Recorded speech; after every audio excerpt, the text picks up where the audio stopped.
This is a national problem that has only been exacerbated by Governor Abbott's cruel, inhumane politics, and that requires additional national solutions. The federal government must take responsibility and lead on this humanitarian crisis instead of leaving it for cities and localities to handle. New York City Mayor Eric Adams weighing in this week on the influx of migrants and its impact on cities across the country. Let's bring in House Intelligence Committee Chair Mike Turner of Ohio. Thank you for being here. Before we get to the border, I just want to ask you, overnight, more clashes with the Houthis in the Red Sea. The Navy actually taking out 4 of these little Houthi ships that were attacking a merchant ship in the region. What's your sense of how significant that is? Well, I think what's significant is that the administration continues to not respond to the Houthi escalation in the area and look really to the operations that are going on in Yemen. This really, though, is the Iran issue. I mean, the Houthis, Hezbollah, Hamas are all satellites funded, trained by Iran itself. This administration has been very timid in responding to escalations by Iran. In order to be able to address this, they're going to have to look at operations into Yemen where the capabilities are resident, where Iran continues to reload them as they attack commercial shipping areas and put at risk U.S. military. So should the president be ordering attacks on Houthi positions in Yemen? I think the president absolutely has to look at what actions need to be taken in Yemen to be able to prevent the Houthis to continue to put commercial and military vessels at risk. The fact that the president's not doing that is giving Iran a total pass and ability to operate without consequences in the area. This is a franchise of Iran again, just like Hezbollah and Hamas is. And the administration's timidity is really very curious. Although now you've had 3 ships, small boats that have been taken out. They've been killed. But again, looks like self-defense by the Navy. But I also want to ask you about extraordinary events over the weekend in Ukraine.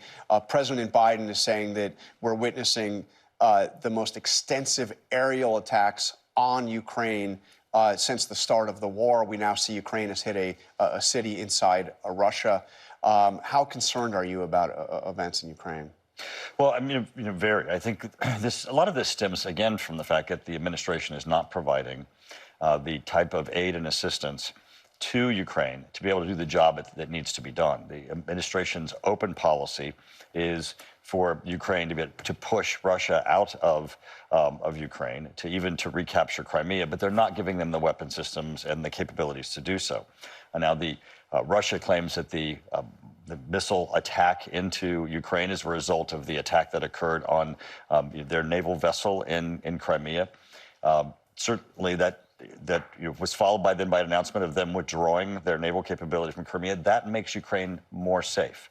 Now, as we see with these types of attacks that Russia's doing, they said that this was revenge or retaliatory response. This is not going to cause the war to tilt one way or another. Russia is not going to win by a missile barrage into Ukraine. What's happening on the battlefield, though, is a stasis. Russia is unable to make significant gains in Ukraine, and that certainly goes to the Ukrainians' will.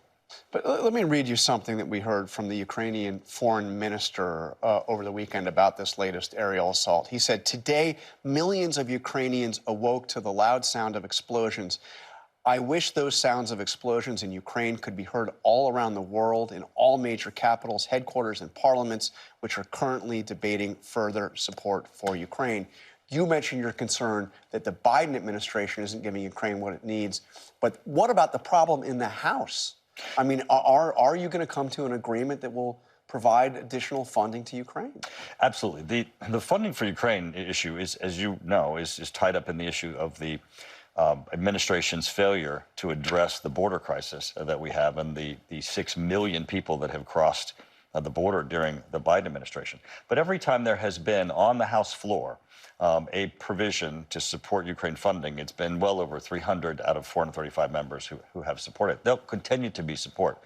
But the aspect is not the amount of support, it's what is supported and what is provided. The administration has been given the ability to provide long-range lethal weapons and lethal weapons that would make a difference, that the type that Ukraine is calling for, that could change the outcome of really Russia's configuration, its deployment in the area, and the Biden administration fails to do so. So it's tied up in this issue of the border. It looks like they're working towards a deal between the Senate and the White House. What is your sense? Will there be an agreement that can actually pass in the House?